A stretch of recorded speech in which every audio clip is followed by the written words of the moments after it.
Jeremy Sochan is an interesting character to say the least. From having 17 different hairstyles, to being a self-proclaimed gooner, to speaking Polish whilst being born in America, yet having an English accent. I just found some flowers and I was like, why not? So I mean, quite literally everything about him on and off the court is different to most players in the NBA. He's even got a song about him that, has 18 million views. But I want to focus on the on-court part of that, because it's not just his appearance or his humor that is unique, it's also his game as well. I mean, he shoots free throws one-handed, but it goes beyond just that. On a team where everyone is focused on the future GOAT that is Victor Wembanyama, and now the trio of guards in Fox, Harper, and Castle, it's pretty easy for everyone else on the Spurs to get overlooked. But at 6'8", Sochan has already established himself as one of the better wing defenders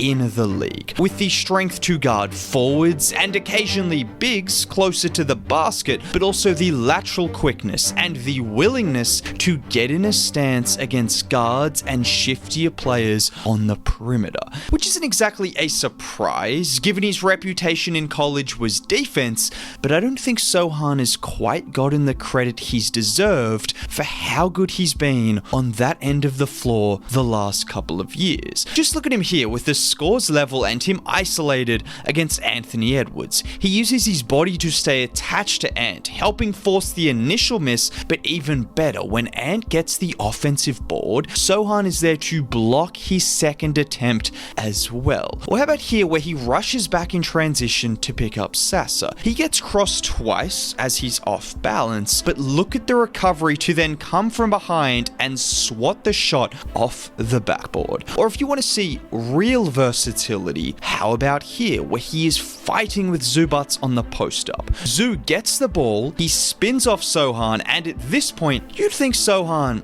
is cooked. But look at the recovery to block that shot with the outside of his right hand. Keep in mind, Ivica Zubats was one of the best post players in all of basketball last year. Yet a 6'8" forward who can guard Marcus Sasa on the perimeter can also block him inside. And this is just what he does consistently. That versatility, that frame, the strength. These are the players that everyone wants defensively. Think about Jaden McDaniels, Herb Jones. Sochan has a similar blend of physical traits, and you could pair him with Victor Wembanyama. I mean, what is the catch? Well, the biggest problem for Sochan at the moment is the fit. No, not his fit next to Victor Wembanyama, which I think is great with the combination of length and defense from both. It's the fit next to everyone else, and more importantly, the three guards that the Spurs have: De'Aaron Fox, Stephon Castle, and Dylan Harper. Two of which the Spurs drafted with top picks the last 2 seasons,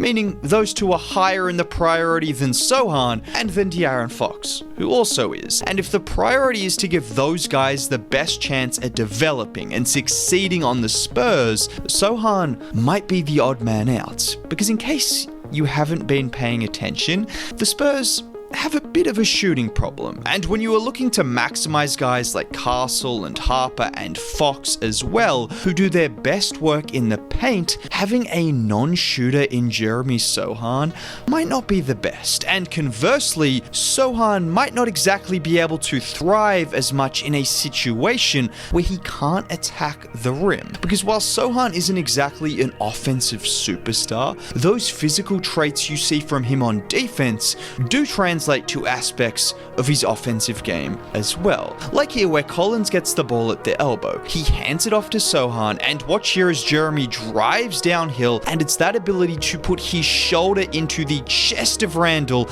and that length extending around Randall, and then having the touch to finish away from his body. Or here, where he gets the swing. Look at him drive left and the spin inside into that soft jumper.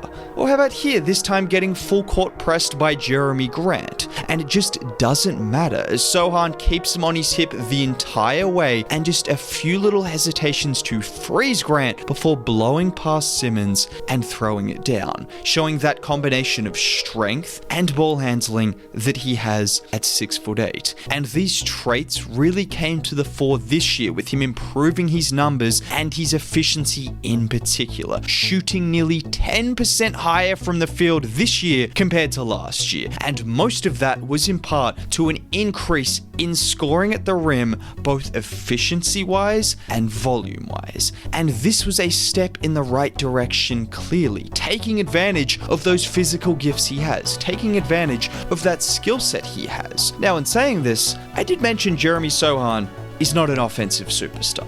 And I would be lying if I said he was even close to a perfect offensive player. Because whilst he can finish in a variety of ways at the rim, if you ask him to extend that, well, he doesn't have a heap of touch. As of now, Jeremy Sochan can hit those kind of shots from 4 to 5 feet, and he can hit a variety of layups that are important to be able to make, but those counters outside of the restricted area, he is very limited as of now, and he just doesn't make them at an efficient rate. And when you're not a good shooter, when you're not a mid-range shooter, all of a sudden becomes a bit of a tricky situation. And unless you're Giannis, who can get to the rim every single possession, you just need a few more counters to become more of a viable offensive player, which is what Sochan is hoping to be. And that viability can come in different ways than just scoring. You might also remember the Point Sochan experiment. You know when people called Jeremy Sochan the worst player in the NBA and said he was deliberately sabotaging Victor Wembanyama? Yeah, that. Well, that wasn't actually what he was doing. He was just playing point guard for the first time in his basketball career.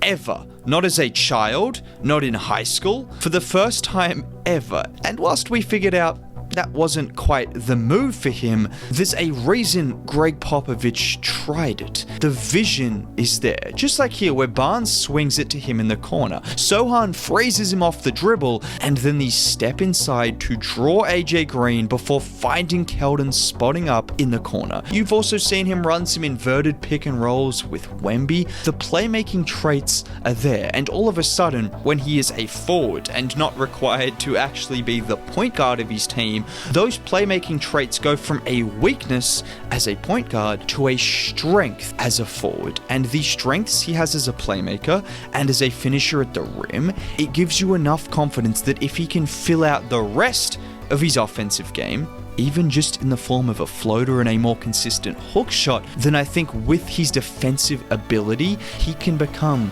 a really good player. And obviously, there is the shooting, which in an ideal world, he would be able to shoot. In an ideal world, every single NBA player would be able to shoot. But that's not how basketball works, and Jeremy Sochan is one of those players who is not a great shooter. And whilst I do think he can be a good player without being a good shooter, the problem is, can he be a good player on this Spurs team without being a good shooter, unless De'Aaron Fox, Dylan Harper, and Stephon Castle all collectively agree that they're going to become good shooters, and in that case, well, it could work. Now, luckily for Spurs fans, none of this matters, because look how Sochan has been shooting the ball in the offseason. Okay, obviously, I'm not being entirely serious. We've seen Ben Simmons, we've seen Mitchell Robinson, we've seen these guys hit 33s in a row during practice. It doesn't mean anything, but what I will say is his form does look more fluid, it does look quicker, it does look like there's less of a hitch. It looks like he has made improvements. Let's see it in the regular season, but as of now,